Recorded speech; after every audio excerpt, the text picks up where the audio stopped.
What's going on, guys?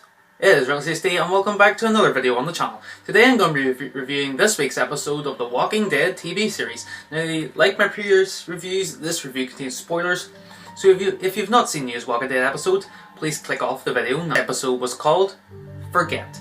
So what happens in this episode is that Rick has established this here, interest in a girl called Jessie, who's a member of the Alexandria Safe Zone. And basically he's met her husband, which is called Peter, and he's kind of have a dislike towards him because he's just sitting there in the dark, smoking a cigar, not really being really friendly towards Rick in the previous episode. So I was kind of wondering myself, I think we're going to have something going on here between these two guys, because I don't think Pete's going to be a nice guy to Rick at all throughout the course of the series when, Pete's going to be in the show. I think since Pete's a doctor, he has to be nice somehow to Rick. He has to be kind of pleasant and not completely, going off the rails and threatening him with all these things, But I think Rick's kind of capable of handling himself in these situations now because he's been in it before. And I know that people have been saying he's been kind of acting like Shane recently with regards to the whole Jessie thing that's going on in the show. And I want to say yeah and no. I'm not going to go into any detail about that, but when you think about it, Rick is finding himself in the situation that, Shane was in season 2 with Lori and Rick. So I kind of I thought to myself, yeah, I think Rick is kind of being like Shane, but obviously he's not going to be completely full-on Shane at the end of season 2. That's not going to happen for Rick. And anyway, if Rick turned into full Shane, I think we still love Rick no matter what, because Rick's the main lead and he's my favourite character in the series. So if he went like that and turned into a Shane, copycat, I wouldn't really mind. So yeah. Some other things that happened in this episode. Rick had this, it was cool, pretty cool, a stamp put on his shoulder, or he's on his hand, which said "A." That was a little Easter egg that referenced the termites at the church in the early episodes of season 5. I think it was pretty awesome.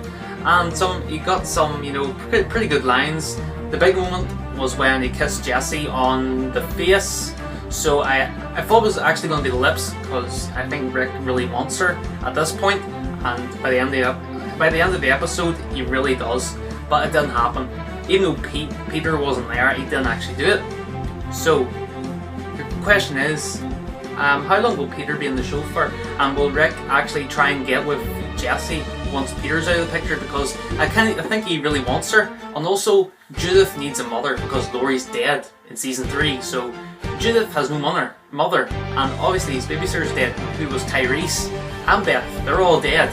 So kind of thought, Jessie would be a good mother to Judith, I believe, because she has 2 kids of her own. So that's pretty much my thoughts on that. I think Jessie could be a good mother towards Judith. Other things that were great in this episode was seeing Abraham drunk when he was talking to Michonne was pretty funny.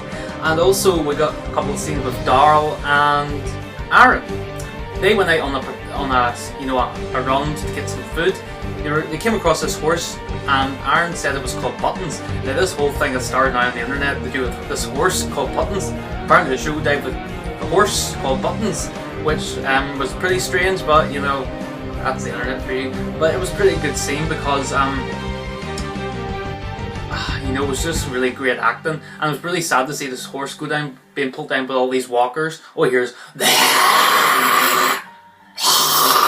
people getting bringing that horse down to the ground and just eating the hell out of it, and Aaron had to go up and shoot it in the head because, put it out of its misery, because it's been out here too long. And that whole thing started on the internet with the whole thing to do with Buttons, which was kind of weird.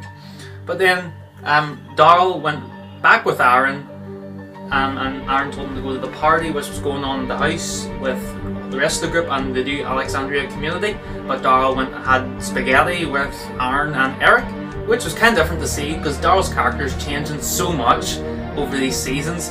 I don't think he'll ever adapt to Alexandria. He kind of was last night when I watched it, but in a way, no, he can't,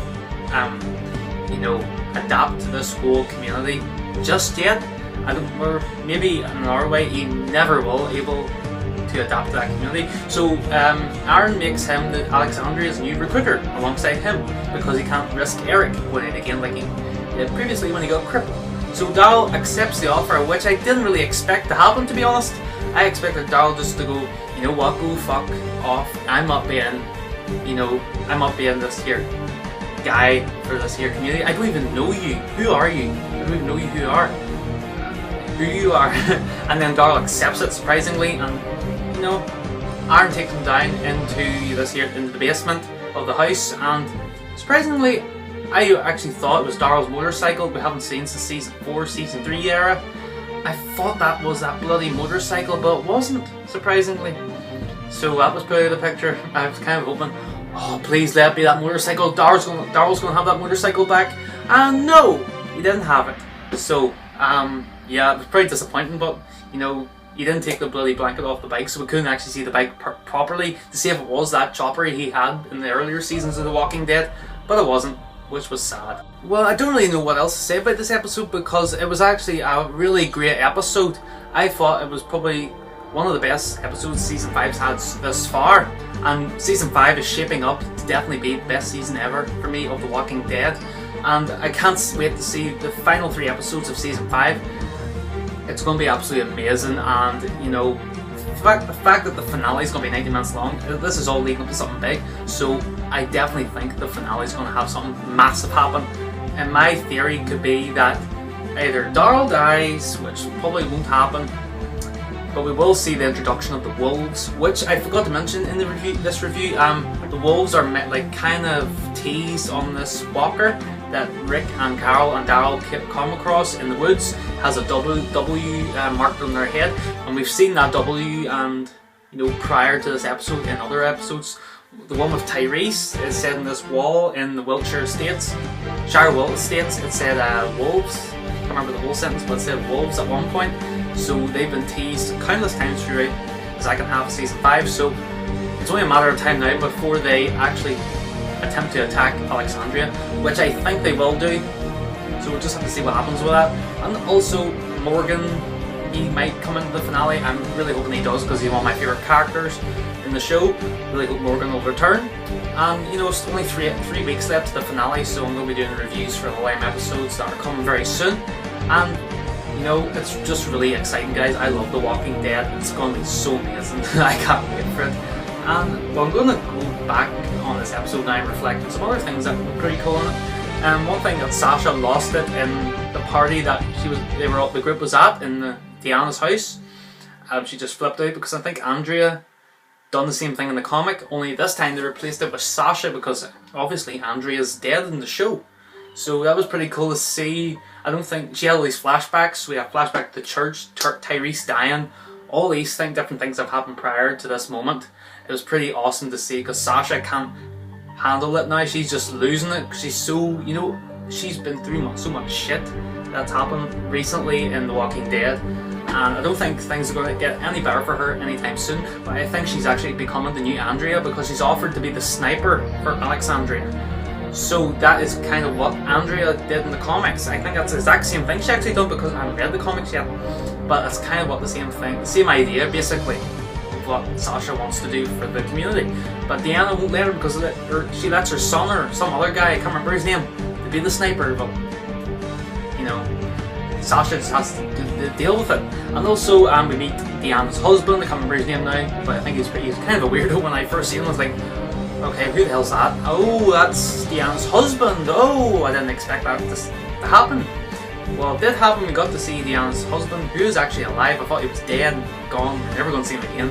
Whenever, not even meet him. But we actually did, which was pretty cool.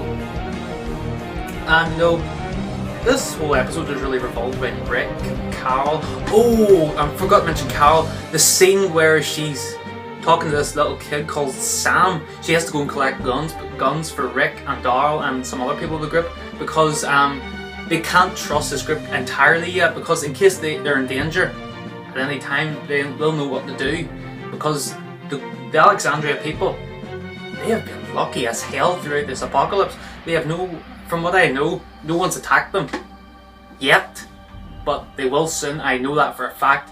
So that is why Carol goes and gets these guns for Rick and company. But then this little kid follows her, called Sam, into this where the guns are stored, and Carl tells the little kid about the whole thing about cookies, and that he'll wake up one morning tied up to a tree with all these monsters come towards him. Wow, Melissa McBride, fantastic. Well done for that amazing scene. That was freaking great. I laughed at that so much at the end when I just looked at these memes on Instagram and Facebook, etc. This whole thing has turned into such a funny, thing that's going on around the internet. The whole thing to do with Carol and the cookies. Carol's the new cookie monster, and she is also a wolf in sheep's clothing. Yeah, to take that into consideration, when you think about it, she actually is. She's a wolf in sheep's clothing. So yeah, I'm going to leave it right there with that, because freaking fantastic. But yeah, I'm going to give this episode a 9.3 out of 10. It was absolutely fantastic, and the scene at the end where Rick goes to try and shoot Peter, he doesn't do it because, I can't do it just yet. I need to see what I have to do first, and then he goes to this wall and listens to the other side, and he hears his walker on the other side, and he realizes, the walkers can't get through because we're actually safe. We're actually safe from these walkers for once in our lifetime since the apocalypse started, but that's soon to change, hopefully not in the not so distant future. But it was such a great episode. 9.3 out of 10 is probably my best rating I'm ever going to give this episode. Just, a little less than last week's episode, but still a great episode of the Walking Dead TV series. And stay tuned, guys, for next week's review of the newest Walking Dead episode, which I can't remember the name of, but you'll know when I put the video out or if you watch the episode. So that's pretty much all I have to say for today, guys. If you enjoyed the video, please hit that like button, subscribe if you are new, and tell me down in the comment section below on what you thought of the overall video and the episode itself. Thank you guys so much for watching, and stay tuned for more Walking Dead content. See you later.